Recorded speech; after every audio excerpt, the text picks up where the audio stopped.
अहान मक्तदा true crime and forensic Manipur की माइकैदगी मयाम तराम नोक्चरी मयाम की तंगाई फदब थबक खरा लेबदगी मतम खरा video थागतप ngamjaruद्रे मसिगिदमक्त मयाम ngakpinaba haiduna haijari ngasidagidi video makha tana leptana thagacharaklage mayamnasu leptana support tawpiramu ngasisu mayang bidamakta case ama puduna lakchari case asi chahi manga khakta ngai ri nufi macha amada thokkhiba nungaitaba tamthiba thoudok amagi wari ni thoudok asi kamdongna thokhi amadi matau karamna solve tawki haiba adu mayam punna khangminasi thoudok asi 2017 gi January gi date 9 da US ki Ohio Hide State asi gi Jackson Township ko mafam amada thokhiba thoudok amani mafam asida Liang Zhao amadi Mingming Chen ko Chinese matai manaw am leramki Manipur oiba oiriba Liang Zhao asidi US ki citizen amo oina leiriba mishak amani adubu Mingming Chen di US ta paisa tanabigi damakta lakhiba mishak amani Mingming Chen asi Liang Zhao gi machi gi restaurant amada thabak yaramki mafam asida Liang Zhao amadi Mingming Chen makoi ani ahan boina thengnakibani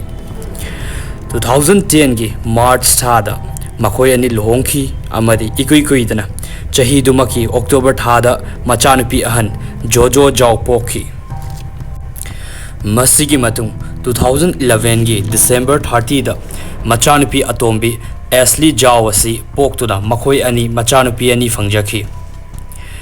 Liang Zhao amadi Mingming Chen eng saina mingthonba Asian restaurant ama Jackson Township asida hanglamki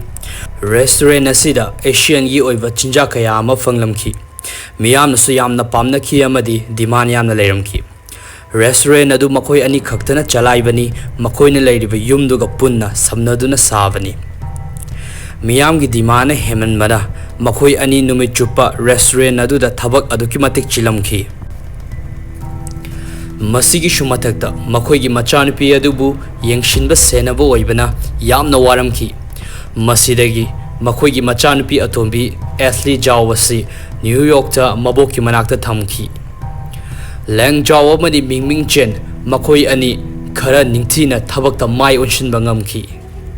matam khara leiriba matung 2015 October thada machanupi atombi Ashley Zhao asi mama mapa gi manakta amuk lakhi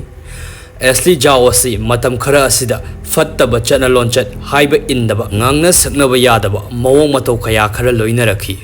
masina mama mapa dadi amuk hena awab haibadu oikhi Ashley Zhao mama mapa na haiba amata yaramde loinana ngangnaba aduki matik waramki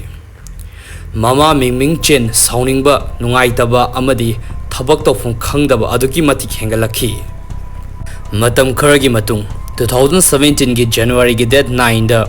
makoi gi machanupi atombi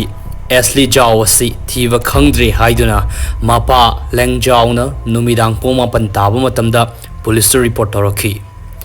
mama mapa gi matung inna Ashley Zhao adu restaurant gi maning thong dagi nongthen wairam pung manga taba saida thokkibadagi hanjilaktabadi haiduna hairamki mahakna thokkiba matamda purple machu gi coat amadi grey machu gi leggings sama set ki haiduna phongdorakhi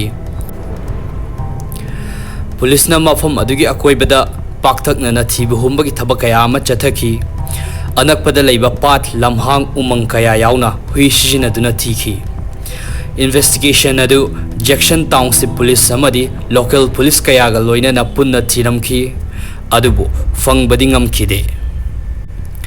asum phanglaktrabada investigating officer amana makoi gi restaurant adu investigate tawbagi wakhal puthoraki maramdi karigomba Ashley asi fakhiba oiram labadi restaurant manungda natraga anakpa akoiba aduda karigomba likhun kharadi soidana phangma ngamni khanbadagi mama mapa Mingming Chen Liang Zhao amadi mache Jojo bu mapa anda leihanduna restaurant adu investigation chathaba hauki restaurant adu freezer achoba kayasu leiramki maduda angang ningna changduna thokpa ngamdaduna leirambasu yai haiduna investigators in the khanki adubo masi sing asigi tayona bu thoudok ama oina thengnakhi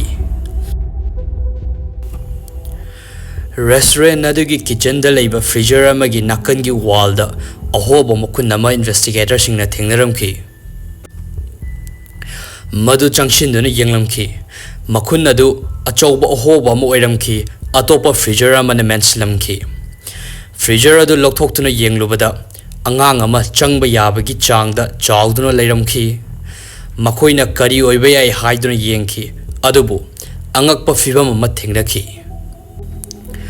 jaga aduda thum hapagi achauba container ama leiramki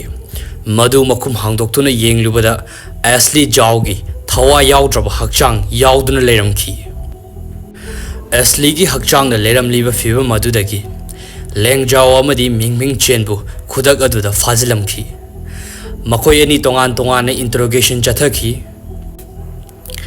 Liang Zhao do wahang pahung tawbu matamda mikup kharagi manungda makoi gi machana pi aduda kari thoki haiba asengba adu khangba ngamki mahakna machana pi ahan Jojo bu school la thilurba matung halakpa matamda mama Mingming Chen na Ashley Zhao bu yamna sauramki lam henba haiba yadaba asidagi Mingming Chen asawbuna hemankhibana Ashley Zhao bu thina puramki maduda Ashley Zhao leimaida makok yashinduna taki adubu fubadi leplamde Ashley Zhao wasi leimaida makok anirag yashinki masidagi angang adu wakhal tadna leimaida taduna leikhi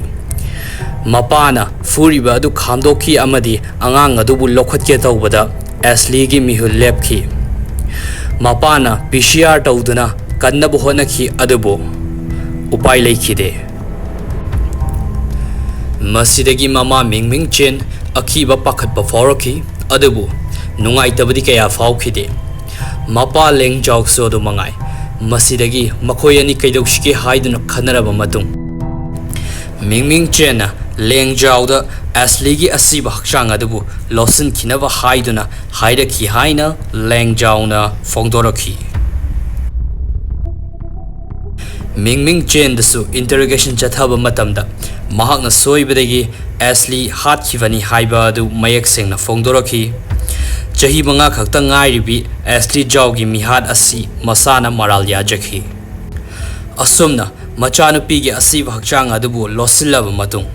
numidangi pung 8 taba matamda police call tawduna mangkre haina hajankhiba oiramki case asi Maslin Municipal Court the hearing chathaki October 12, 2017 da Mingming Chen felonious assault amadi murder charge tawki December 29, 2017 da Mingming Chen chahi kunithoi jail laiva haiduna rai taki amadi January 10, 2018 da Liang Zhao buna Mingming Chen da support tawramba amadi police lana lamjingba amasung evidence oiriba Ashley gi asiba hakchang adubu losin bagi damak mahakpu chahi tarani tho jail da laiva haiduna rai taki asumna chahi manga khakta ngai vi nupimacha Ashley Zhao gi misi gi case asi loshinki angang haiba si lam henba ngangnaba yadaba haiba si su mahaushani adubu masimakna thawai mangba makhai warakpa haiba sidi mama mapa oiba amagi machat natte Ashley gi mama Mingming Chen da chahi kuni thoi gi jail gi fadok piba asi matik chai haina khanbibra natraga masidagi hena pibam thu I haina khanbibra mayam gi mot comment da thambiramu mayam video asibu like tokshimbiramu amadi channel asibu su soidana subscribe tokshimbiramu video leptana thaga charaklage mathangi nungairaba video ama mu pudana lakchage ngai biramu